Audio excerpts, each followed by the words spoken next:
Ici, on est au hangar Jardin Espace Vert de l'entreprise adaptée de Bains de Bretagne, notre avenir. Ça regroupe 20 salariés en situation de handicap qui sont autonomes et qui sont encadrés par 3 chefs d'équipe qui travaillent principalement dans des entreprises, des communes ou des particuliers. C'est une entreprise que l'on a accompagnée avec notre service prévention des risques professionnels pour permettre de réaménager l'organisation au sein de cet espace de travail. C'est un bâtiment qui a été créé en 2015 pour 2 équipes et depuis 2 ans nous avons une 3e équipe qui a été intégrée avec les 2 autres équipes. Il y a eu 2 autres véhicules qui sont arrivés, il y a eu plus de matériel qui ont été achetés. Donc c'est des petites choses bout à bout qui ont rendu plus difficiles les conditions de fonctionnement dans l'atelier. Et donc de revoir un peu l'aménagement et l'organisation au sein de ce même espace qui ne bougeait pas. On en avait plus ou moins réfléchi entre nous.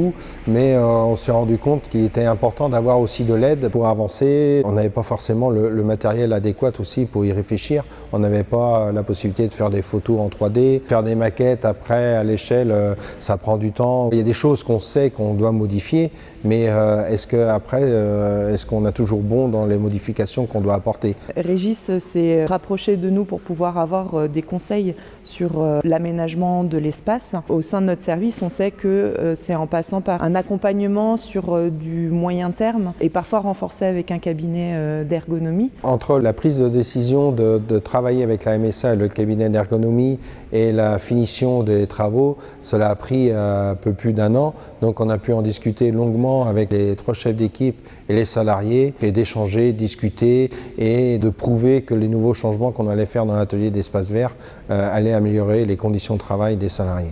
Faire en sorte que les salariés soient investis, puissent émettre leurs avis et faire leurs propositions sur les plans, ce qui permet aussi de se projeter dans ce que seront les transformations décidées à la fin du projet. Parce que c'est leur outil, c'est leur travail, c'est leur confort, c'est leur sécurité. Eux aussi, ils ont le droit à une prise de décision pour améliorer les conditions de travail. L'idée pour nous, c'est de pouvoir intervenir donc en prévention primaire pour intervenir le plus tôt possible dès les plans, dès la réflexion sur l'organisation du travail, de façon à ce que les modifications puissent être encore possibles sur un plan ou sur une maquette et pas d'être dans la réalité d'une solution qui fait qu'on se rend compte que ça ne fonctionne pas.